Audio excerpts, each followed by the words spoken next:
Today, I begin my first proper walk in Mexico City. It is still early in the morning, and I start here at the Zócalo. At first glance, it feels like just a very large public square.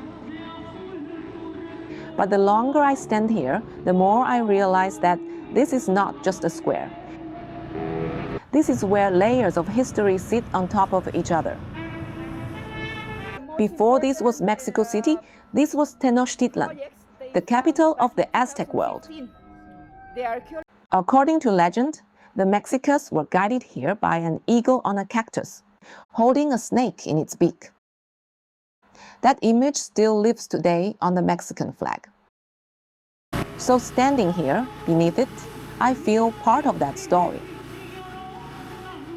Around the square, the buildings are grand and imposing. On one side is the National Palace. This has been a place of power for centuries. Before the Spanish arrived, Moctezuma ruled near here. After the conquest, the Spanish rebuilt the city, often using stones from the fallen temples. Next to the square stands the Metropolitan Cathedral.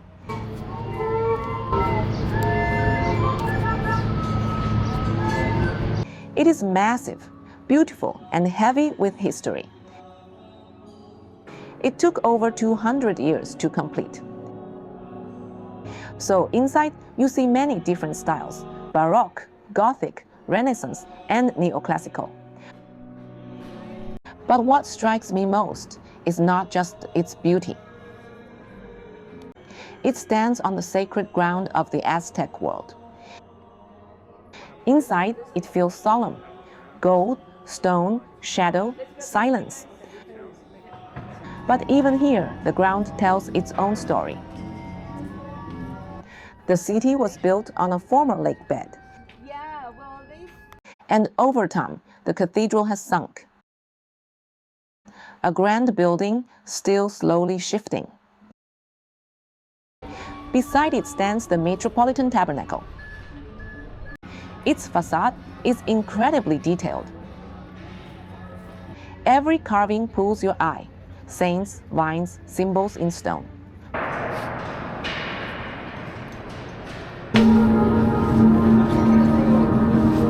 From here, I walk toward Templo Mayor. This is where the story becomes even more powerful.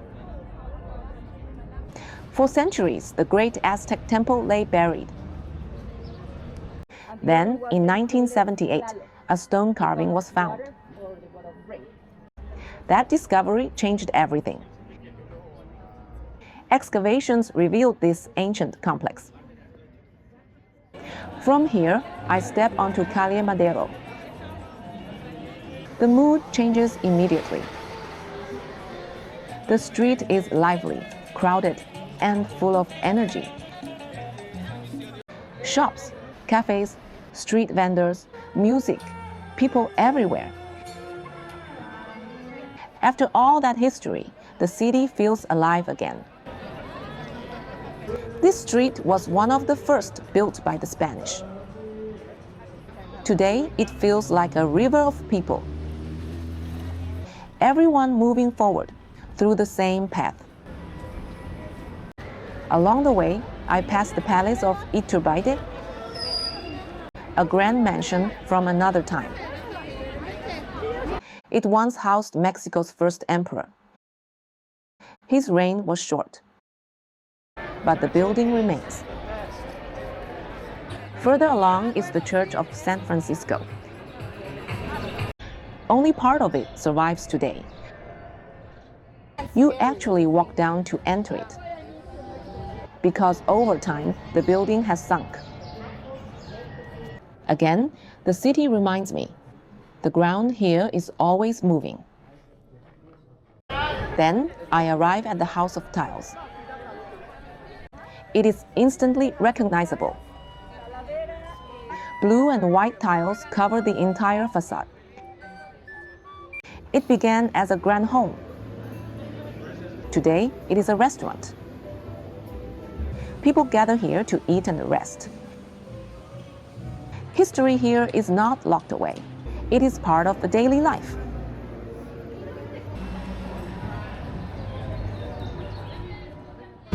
Nearby, the Torre Latinoamericana rises into the sky. Built in 1956, it once defined the skyline. What makes it special is that it survived major earthquakes. In a city like this, that means something. It feels like a symbol of resilience. Just ahead is the Palace of Fine Arts, one of the most beautiful buildings in the city. White marble outside, a blend of styles inside.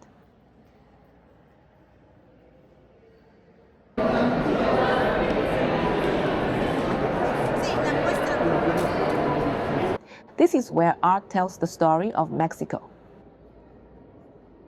Murals here are not the decoration. They speak to the people.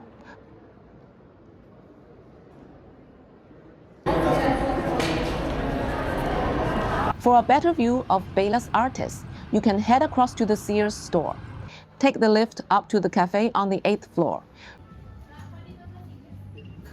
From there, you get a clear, elevated view of the palace. It's a simple stop, but one that stays with you. And for the price of a coffee, it feels well worth the pause. After passing Bellas Artes, I make my way into Alameda Central. This is one of the oldest parks in the Americas. The mood changes again. From stone and monuments to trees and open space. A welcome pause after the busy streets. Locals are out enjoying their Saturday morning.